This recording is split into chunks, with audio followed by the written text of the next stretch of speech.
but everything will be a recap. But let me go ahead and share screen because that'll help people see.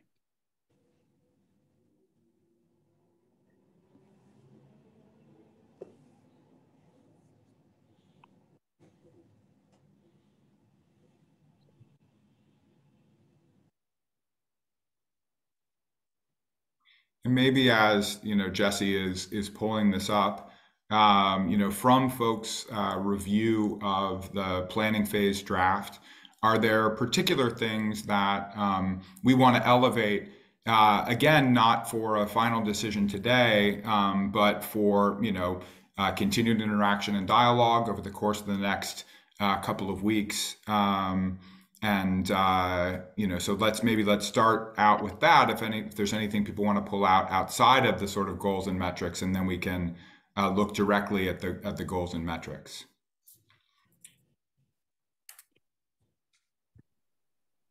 If there are sections that you want to review, I could just scroll instead of me just scrolling down aimlessly. If you want to just jump to that stood out to you, or you feel like needs more explanation or clarification.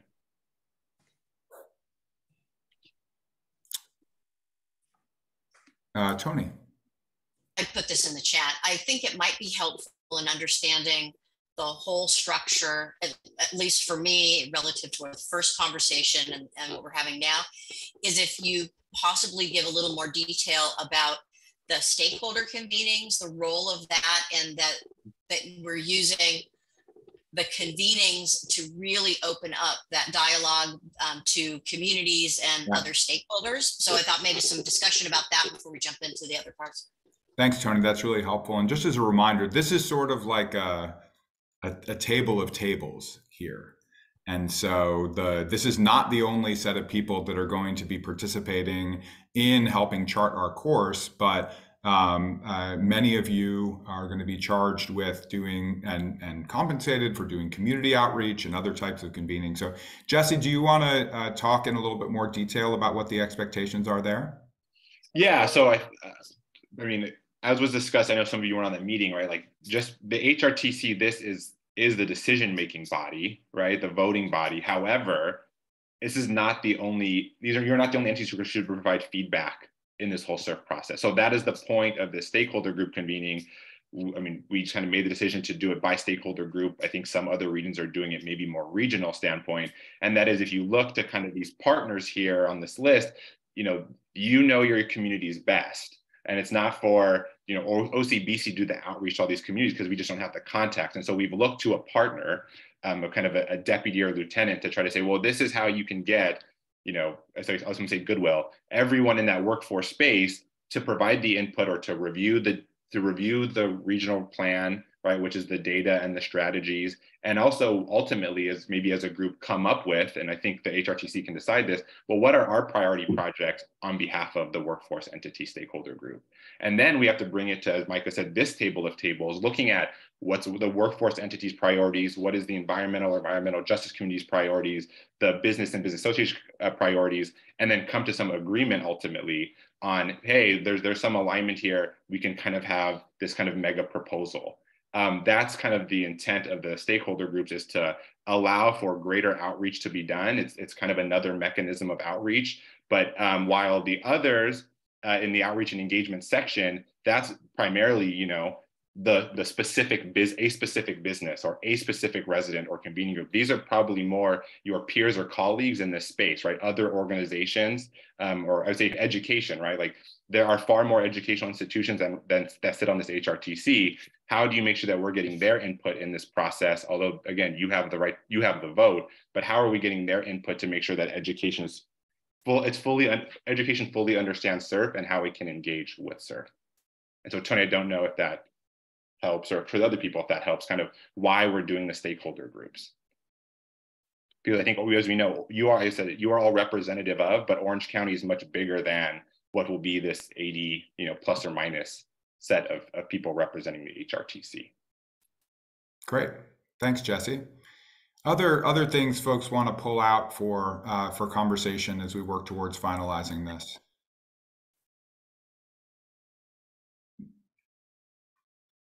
Jasmine. Jasmine from CLAOC. I really appreciated the metrics that you guys had around, the process of how we're going to get to a plan. I was just curious, is there a opportunity to go beyond process metrics of like, what are some of the core principles of what this plan is going to actually entail, or it just felt like it was very oriented around the process, which is of course important, but I also wasn't sure if this was the time where we're going to be a little more clear on what our actual plan should look like or what the goals of that plan should be. And Jesse, can you scroll down to the metrics? The one thing I will add, Jasmine, is like in the part 2 of the regional plan is when vision and goals are supposed to be developed. It's actually what we submit. So I don't know if that really speaks, again, hopefully those are synonyms for what you're asking for, but that's why they're not reflected in these metrics that we are going to determine, or all of you, will determine vision and goals. Sorry, let me keep scrolling. So I hope that is kind of maybe what you're driving at. And if it's not, then it's definitely something to consider. So Yeah. vision goals, right, for the region, and then all those underlying strategies, right, for greater environmental equity and economic equity, and they had like about 6 or 7 other things that we have to define strategies for. But before you get to there are vision and goals that this group will have to decide. Yeah. So basically, short answer is yes, that comes immediately after this step. And we are a little, this step it's a planning step. So the goals are around like how we plan, but the very next step is, having set up this inclusive planning process, we need to actually settle on what are our concrete metrics. But we want to make sure that we're not settling on our concrete metrics before we've set up an inclusive process to create them. But and I think I'm going to say this at every single meeting, like this can't be less than what the Community Economic Resilience Fund regulations, need us to do so that we can all, check those boxes, but it should be more. Yeah. And having an inclusive and robust process around what are the things that we are wanting to measure going forward to ensure that we have an equitable and sustainable economy is something that will hopefully live beyond and be beyond the set of meetings we're doing here over the next year plus. And then we'll also rely on the wonderful work that you folks have done and that lots of other people have already done to put out more objective metrics around what we want to see for the development of the Orange County economy. Anna. Yes, thank you. Thank you for putting together this draft. And you did warn us to look through material ahead of time. I wanted to share a couple of thoughts. One was, I think, to Jasmine's comment about principles, and I think more than metrics and goals and plans, I do think guiding principles or values could be important governance practices so that we can feel grounded, or when we have discussions and disagreement to resolve, that we can point to what our principles or our values are. So that's something I would echo and add my support to.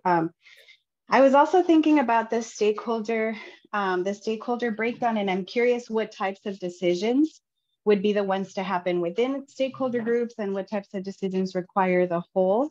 Just so I appreciate the design so that there's affinity groups that know each other and know the work really well, that get to come up with proposals in common, and just would want to make sure that doesn't mean that there is a disadvantage to folks because they are only one group of the whole, of multiple groups, if there is something that is particularly relevant to that community. And I'm thinking particularly for disadvantaged folks or disinvested communities. But that's another thought. And then the last one was around the research component. I've been really interested and curious about it. And I started to see some of the goals and aims and the breakdown for research. And I would like to first of all offer myself to work on all of the things that I'm mentioning. So I'm not just throwing it out there, but also I have we had some good exposure to even the importance of doing research with an equity focus from the beginning. And so how is equity a part of the process? And some of those ways are including, making sure we're defining the questions that we want to know with the disinvested communities at the table. There's also like practices of research, like participatory action research, that where impacted communities participate. And there's a research, an evaluation and research methodology called equitable evaluation. So I think I would love to just start mentioning to the group now, and also bring some of those details in writing as we continue to look to the draft. And I really hope and welcome and invite folks to read through that and consider how do we make sure we're also being creative and innovative and intentional at the onset in the design of our governance structure, but also how we go about doing the research. And then the last thing, yes, I have been able to connect with some other communities and have examples of the data and the questions that they seek. And so I want to get more detailed into what is it that we can learn through this research. Disparities across race, obviously industry focus, maybe some asset-based studies where we are able to identify what are the skills that communities count with and strengths that communities already have. So I'm pretty excited about that part. I just want to make sure to mention it out loud and bring all of those things that I can in writing. Thank you. That's great. Thank you so much. Jesse, I mean, I think this is, something that is both going to be brought to the broader group, but also where there will be, sort of convening specific to the research team. And so I think that it's very important, as that is coming online, to be inclusive about that process as well, and to make sure that Anna, but other folks are able to inform that. So, can we commit to, being transparent with folks about the, sort of like research team activities and convenings, and make sure that folks have the ability to sort of weigh in and participate early in the process? Yeah, so I would say one, I mean, I think overall, Anna, I took all your notes down, this is recorded, but as a general rule, like since this lays out so much, if there are components that people want to obviously volunteer and dive in for, by all means, right? So some of the responsibilities from the HRTC, again, as Mike said, these are minimums. Definitely don't want to put too much responsibility and burn people out, or they kind of check out of the whole process. So that being said, I mean, Anna, if there's any aspects, by all means, contact us or others who want to get involved in other aspects in the planning of that, please do. When we talk about, I think, Anna, we should talk more, and if others want to join that conversation, about maybe more of the details of that. But, the point of like the plan will be reviewed, obviously, by all of you. And the point of the stakeholder convening groups is to get that kind of to the community. So it's just even more than all of us, although you will decide what's ultimately in the report, feedback on that report, right? So that's kind of what the point of kind of the outreach and engagement is on one end, and the stakeholder group is to try to get both of these groups to provide feedback on the plan. And then, the HRTC, I think, is to hold the researchers accountable that these aspects and these components are in the plan.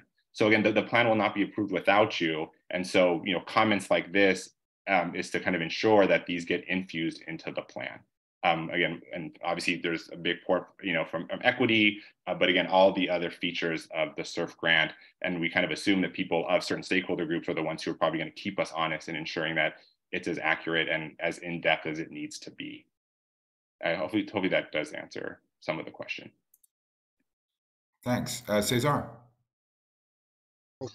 Thank you, Anna, for bringing those points up. I want to support that. I think when I was looking through the draft and looking at the research piece, it just became apparent to me that there isn't I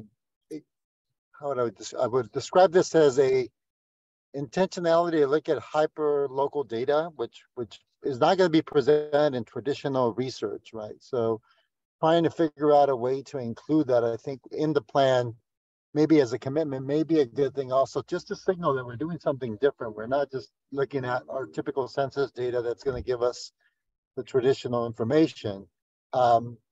I'd like to just point out a few items. There's, for example, some work being done by Advanced OC on COVID recovery data that's very specific on census tract data.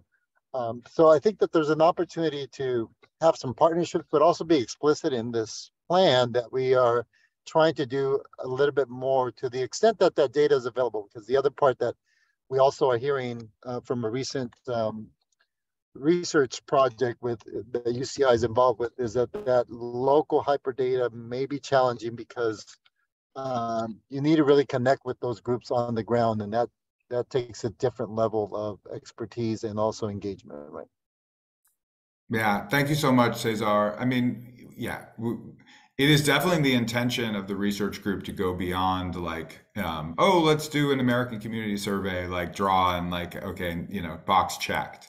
Yeah. A lot of this, data is going to be, qualitative data. I think that we need to think about the alignment between the stakeholder convenings and the, thinking about the stakeholder convenings themselves as producing data that we need to make sure that we're, analyzing in a, more comprehensive and careful way. So it's essential. We need to be measuring what matters to the communities, and we need to be crafting our plans around not only, your kind of like standard census data, and we absolutely need to be, relying on Advanced OC and all the other folks that either are or have been doing, gathering data that really, gets us into the nitty gritty of our communities, right? That doesn't always show up in the conventional data draws, and that does a really good job of, listing the assets of the communities, some of which is not going to, be in the, kind of conventional economy. And so we'll be, coming back to folks that want to get more involved in that. Jesse, I think we should, do sort of a separate convening on research early in this process to allow people to inform the folks that are going to be doing this, because the folks on the research team should be in service of what it is that the community needs, not telling the community what it is that it needs. Yeah. And so we'll commit to, doing that sub-convening and, inviting as many people as want to be, more brought up to speed on that very early in the process. And one thing I'll add to Cesar and to Anna's point, like if you look at the timeline, which is lower down here, right? Like every component at a minimum that the state wants, right, will be brought to you prior to the full report kind of being dumped on you, right? So you'll be seeing every component. And so that is another opportunity to provide feedback on features that are missing before a full draft gets brought to you and then before final approval. So there's going to be mechanisms in place, subcommittee will be very helpful to where you can be providing input to make sure that, again, the report is what you want of it.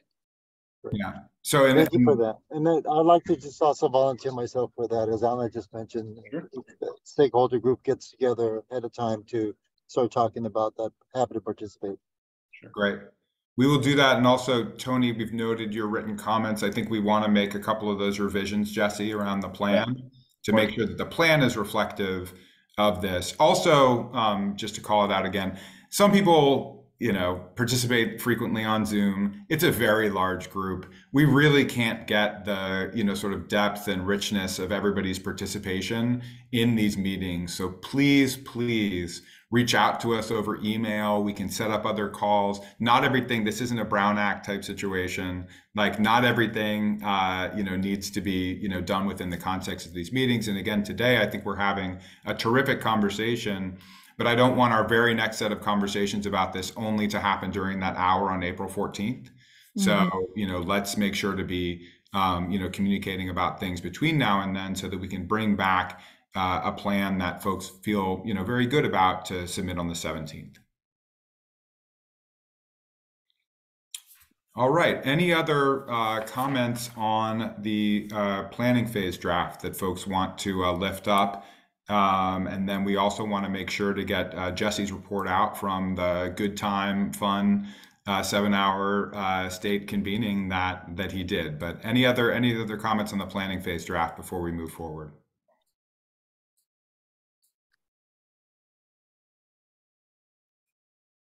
Okay. So Jesse, what, how much fun did you have?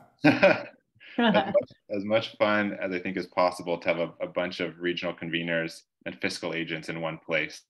But let me go ahead and jump in. And again, I think it'll be pretty brief. And I think so some of it was touched upon by some of you, right? So there were some themes here. One was kind of building a California for all when we talk about equity.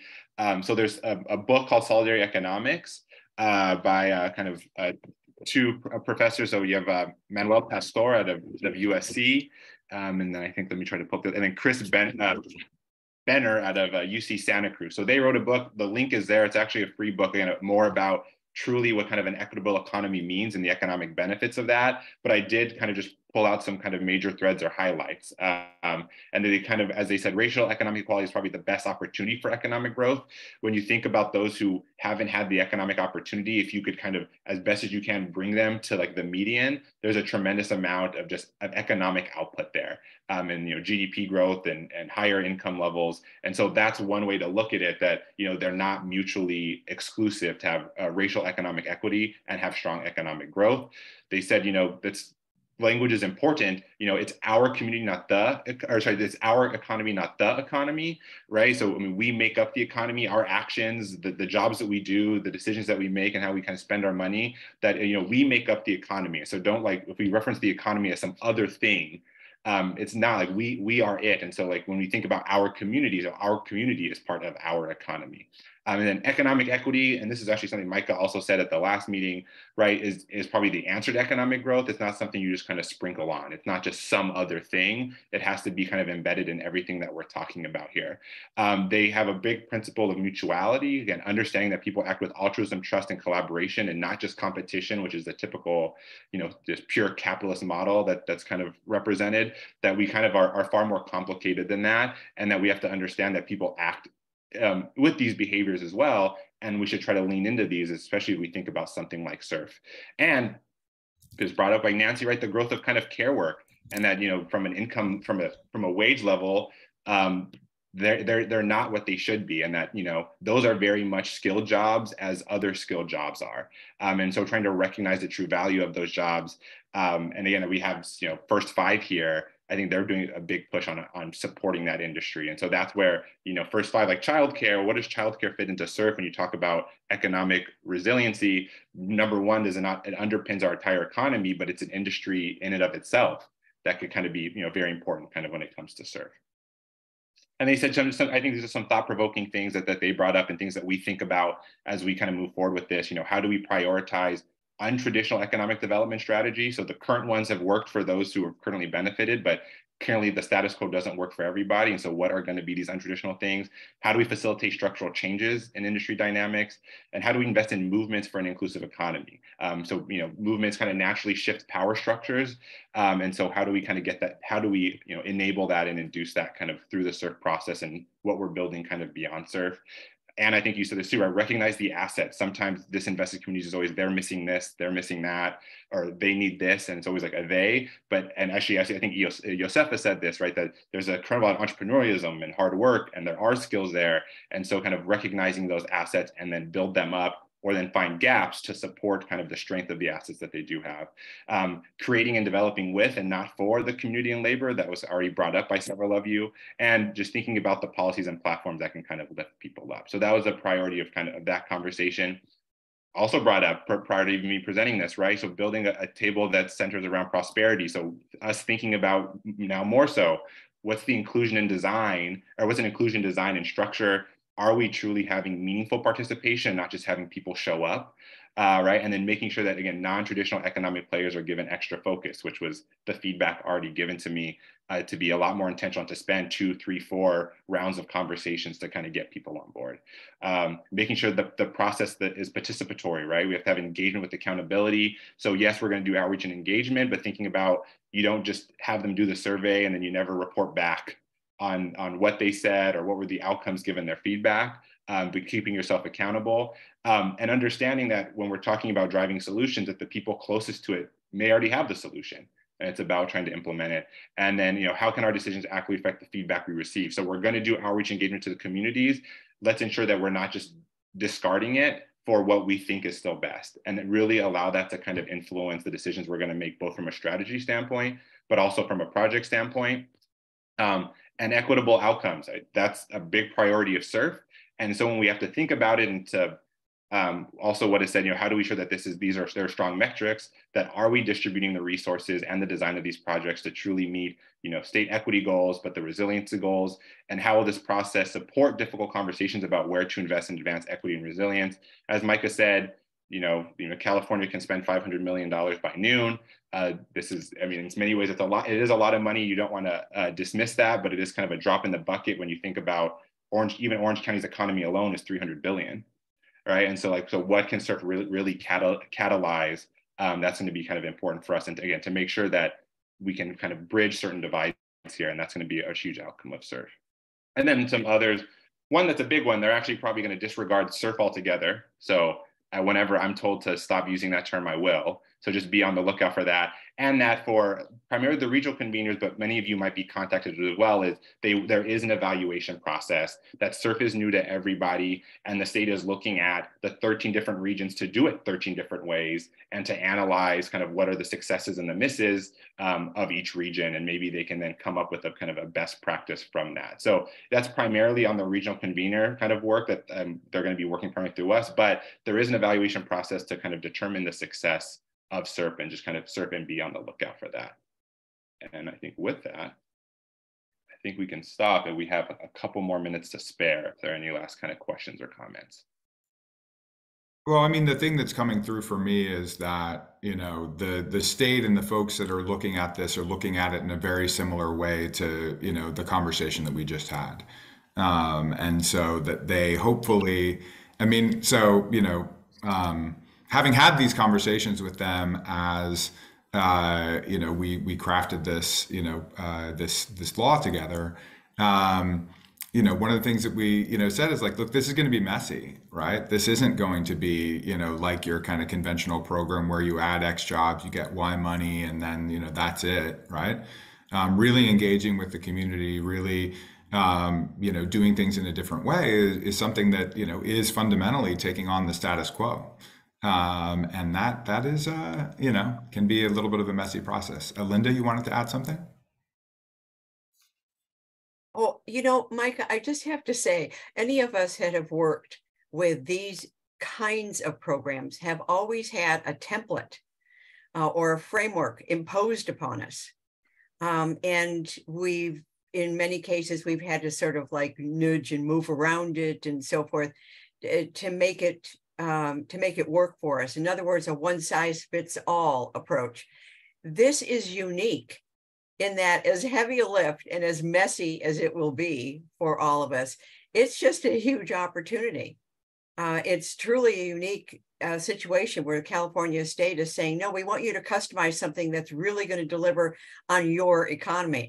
That's extraordinary. So it makes this participation particularly exciting. Just had to share that. Thanks, Linda. Any other comments before we wrap up this morning? Annie. Yeah, I just had a quick logistical question for the stakeholders meeting. It looks like for our committees, like education and the different groups, I just wondered when we start meeting in those groups and if we would be reached out to. Yeah, so if you look at the document, there's a timeline. There's a stakeholder, there's an HRTC timeline for all of you. Right. There's the outreach and engagement timeline and the stakeholder timeline. You'll be reached out to primarily by, again, the deputy of that sector to do that. There's less details because if, as you saw in the plan, it's not still. It'd be hard for us to impose whatever model works for that education community to organize themselves is different than the CBO community. And so that's where, you as HRTC members, as part of that stakeholder group, can start deciding what that process is as far as what's the right way. Do you like Zoom or in person, and frequency and length and topics to discuss? But we want to at least establish a minimum. So that's a long answer to say, yes, you will, but there is a timeline there to give you a sense of when those kind of meetings or gatherings should occur. And we're still on the timeline that was initially set, the April, May, September, February. Yeah, so if you just look at what's in that plan, that's what we'd like to adhere to as best we can. Again, as I said, there is a little bit of slack for us. We're trying to do it fast in the state, but that's because, you know, it's better to prepare in advance than to time things perfectly, because if you stumble, then you're going to be behind. Okay. If we filled out, oh, sorry. I was just going to give you the last word here, Kate, so we can get everybody out on time. Super quick. If we filled out that survey as several different categories, are we going to be contacted by several subcommittees if that's what we're interested in, or is it just the primary? No. So yeah, that was part of the point of this, is that okay. You are at least one. So if I'm not, people don't have to commit to 5, you know, but if you wanted to, you can, but at least one, and you'll be contacted by all. So that's part of, I will get you, as was stated, I'll get you the initial list with just the primary ones, right? Kind of the original one that we did, but then I will supplement. So people who've not completed that survey, please do. I will supplement with now the more sophisticated version of topics, so people can truly have a more in-depth understanding of where the stakeholder groups really lie. Thanks. And the good news is, for those of you who like attending meetings, you can attend as many meetings as you want. We're going to have a lot of them. All right. Well, thanks everybody. Have a wonderful Friday. Really appreciate everybody's engagement today. And we'll be in touch. See you on the 14th, but please interact with us between now and then. Take care. Thank you. Thank you.